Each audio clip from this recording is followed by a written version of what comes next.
ఆస్తంతా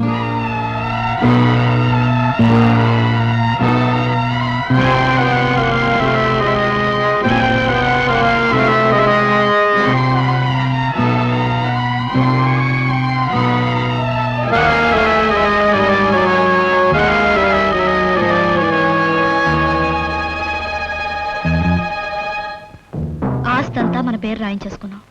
మీ తమ్ముడు జైలు పాలయ్యాడు. కక్షతో మనమే అతన్ని జైలుకి పంపించామనుకుంటాడు. ఒకవేళ అతను తిరిగి వచ్చాక మా ఆస్తి మాకు ఇచ్చేయమనొచ్చు. వర్కర్స్ కూడా మన మీదకి రెచ్చగొట్టచ్చు. అందుకే ఈ ఆస్తంతా అమ్మేసుకుని క్యాష్ చేసుకుంటే మంచిదని ముందు చూపుతూ చెప్తున్నాను.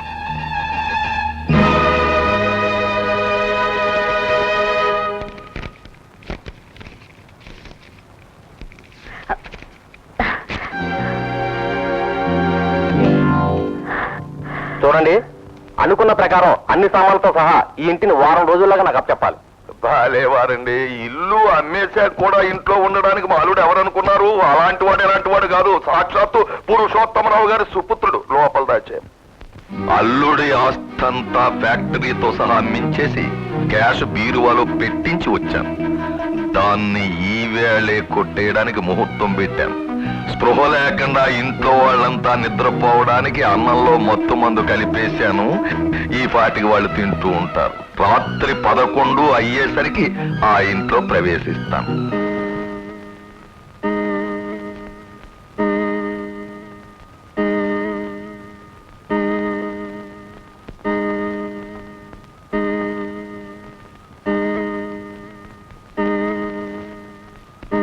వాళ్ళకి మత్తు వదిలిపోతే ప్రమాదం. వస్తాను. ఈ ముసలోడు వెళుతున్నాడు. 7 కొండలు వెళ్ళిన పని అయిందో లేదో.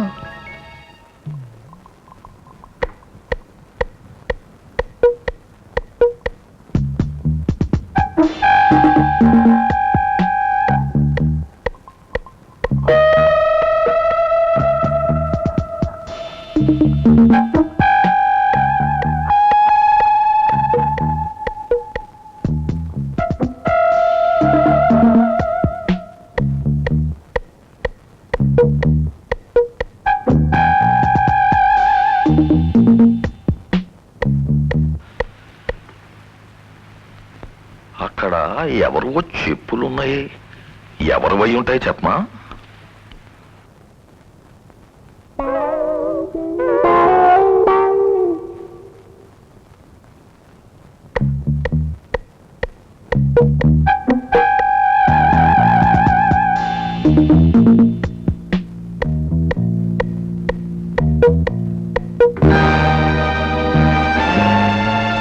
స్వరాజ్యం బాత్రూమ్ లో లేదు.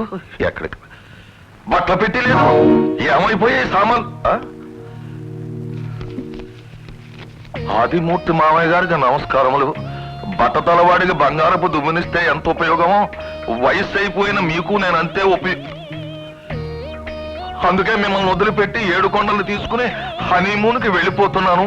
మీ పాదాలకు నమస్కారములతో స్వరాజ్యం.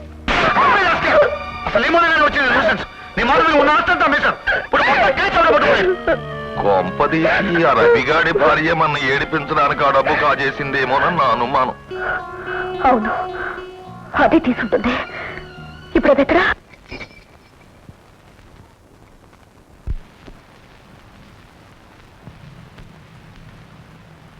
ఆగు. ఎక్కడి నుంచి వస్తున్నావు? జైలుకెళ్ళి మా ఆయన చూసి వస్తున్నాను. ఓహో, ఆ డబ్బు ఎక్కడ దాచావో మీ ఆయనతో చెప్పే వస్తున్నావు అన్నమాట. డబ్బా? ఏ డబ్బు? ఇల్లు ఫ్యాక్టరీ అమ్మగా వచ్చిన డబ్బు. రాత్రి బీరువాలో పెట్టాం, తెల్లారి కనిపించడం లేదు. ఆ డబ్బు నువ్వే తీసావని మా అందరి అనుమానం. అనుమానం ఏమిటి? తీవ్రమైన నమ్మకం. ఈ ఇల్లు ఫ్యాక్టరీ అమ్మినట్టు నాకు తెలీదు. ఆ డబ్బు ఇంట్లో పెట్టినట్టు నాకు తెలీదు. పైగా నేను రాత్రి నేను పైకి వస్తుంటే చాపాదింటి కింద పడేసి నన్ను హాల్లో పడుకోమన్నారు. నేను ఇక్కడే పడుకున్నాను. ఈ డ్రామా డైలాగులు అనవసరం. అయినా ఏ దొంగ మాత్రం నేనే చేశాను దొంగతనం అని చెప్తాడు. ఏమల్లుడు? పరాయి మనిషి ఇంట్లోకి వచ్చి దొంగతనం చేసే అవకాశం లేదు. నీకు తప్ప మరో మనిషికి ఆ డబ్బు తీసే అవసరం లేదు. అక్క, ఏ రోషం పొడిచికొచ్చిందా? అప్పుడు నీ నెక్లెస్ పోయినప్పుడు అందరిలోనూ నన్ను దొంగగా అనుమానించి అంత రాద్ధాంతం చేశావు. ఇప్పుడు మా ఆస్తినంతా కాజేసి నిన్ను అనుమానించడమే కాదు, నీ ప్రాణాలు తీసానని నిజం కక్కిస్తాను. చెప్పు. నువ్వు ఎంత రాద్ధాంతం చేసినా నేను చెప్పే సమాధానం ఒకటే, ఆ డబ్బు నేను తీయలేదు. నువ్వెంత సీరియస్ గా యాక్టింగ్ చేసేసినా నమ్మేసేటంత దత్తమ్మలు ఎవరూ లేరు ఇక్కడ. కడుపు మండిపోయి ఉన్నావు. నిజం చెప్పు. ఏం మాట్లాడు అల్లుడు? ఏం మాట్లాడండి? మంచి మనిషికో మాట, మంచి కొట్టుకో దెబ్బ అన్నారు. బావగారు ఆయన మీద ఎందుకలా అరుస్తావు? ఏ ముహూర్తాన్ని ఇంట్లో అడుగు పెట్టావో అత్తగారు మాంగారు పోయారు, అన్నదమ్ములందరూ చెల్లా చెదరైపోయారు. ఇవన్నీ చాలగా మా డబ్బంతా కాజేసి నిన్ను చంపేలా నిజం తొక్కిస్తాను. మర్యాదగా చెప్పు, చెప్తావా లేకపోతే? మీ డబ్బు నేను దొంగిలించానంటున్నారే, అసలు మీకు ఆ డబ్బు ఎలా వచ్చింది? మీరు చేసిన మోసం వల్ల వచ్చింది, మా ఆయన మంచితనం వల్ల వచ్చింది. పురుషోత్తం రావు గారి కొడుకుల్లో ఒకరు లక్షాధికారిగాను ఒకరు భిక్షాధికారిగాను ఉండకూడదన్న మా ఆయన ఆశయం వల్ల వచ్చింది. దస్తావేజుల మీద సంతకం పెట్టే ముందు ఒక్కసారి ఆయన చదివి ఉంటే మీ బుద్ధి బయటపడేది. కానీ మా అన్నయ్య నన్ను మోసం చేయడానికి ఒకే ఒక నమ్మకంతో ఆయన సంతకం పెట్టారు. చేయని నేరాన్ని ఆయన మీద మోపి ఆయన జైలు పంపినప్పుడు ఆ హత్యా ప్రయత్నం చేసింది మీరే అని నేను ఒక్క కంప్లైంట్ ఇచ్చుంటే ఈ రోజు ఆయన బదులు మీరందరూ జైల్లో ఉండేవారు. పాలకొండ లాంటి ఇల్లు పగిలిపోవడానికి, దేవత లాంటి అత్తమామలు చనిపోవడానికి నేను కారణం. అందరికీ చెందాల్సిన ఆస్తి మీరు ఒక్కరే దక్కించుకోవాలనుకుంటే మీ స్వార్థం కాను. మీ అంతరాత్మను ప్రశ్నించుకోండి. అదలా అడ్డమైన కూతురు కూర్చుంటే నోరు మూసుకునించుంటారు. నేను నోరు మూసుకుంటాను. సరే, ముందు డబ్బు సంగతి చూడండి. దాచిన డబ్బు ఎక్కడుందో చెప్తే సరే సరే, లేదా ఇంట్లోంచి గెంటేస్తే సరే. నా ఇంటి నుంచి నన్ను ఎవరు గెంటక్కర్లేదు. మంచితనాన్ని మానవత్వాన్ని ఎప్పుడో ఇంటి నుంచి గెంటేసి ఖైదు చేయించారు. ఇంకా ఇలాంటి ఇంట్లో ఎందుకున్నానా నేనే సిగ్గుపడి వెళ్ళిపోతున్నాను. అదలా వెళ్ళిపోతుంటే దాన్ని ఎవరు ఆపరే? పోలీస్ కంప్లైంట్ అనేది వద్దు, పోలీసులను రంగంలోకి దింపొద్దు. అది కాదు బాబా, నేను చెప్తున్నాను వినమ్మా. ఇప్పుడు వెళ్ళిపోతుంది కదా, బయట ఎక్కడో అక్కడ కాపురం పెడుతుంది కదా, దాచిన డబ్బులోంచి కొంచెం కొంచెం తీసి వాడడం మొదలెడుతుంది కదా, మనమే కాపలా వేసి తెలుసుకుంటే అదే అర్థమైపోతుంది.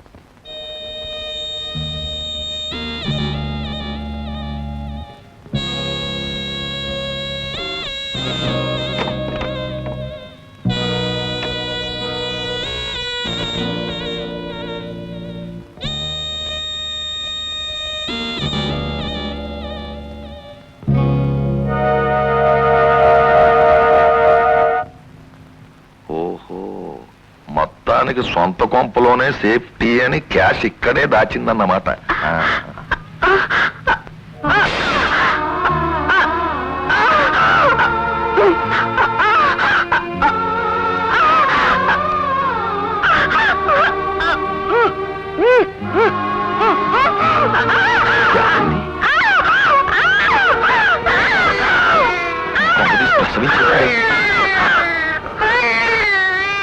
పోదాం.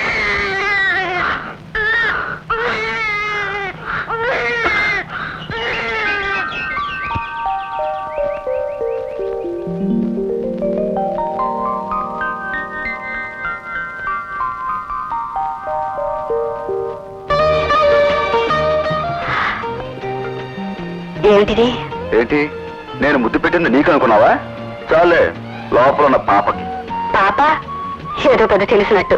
మనతో పెట్టుకోకు, మనవి ఎక్స్రే కళ్ళు. లోపల ఉంది పాప బాబు ఇట్టే చెప్పేయగలం. మనకు పుట్టబోయేది పాపే. ఒకవేళ బాబు పుడితే? బాబు పుడితేనా, వాడికి చిన్నప్పుడు గౌన్లు, పెద్దగా లంగా ఓణి వేసి పెంచేస్తాను. చూంటారు అని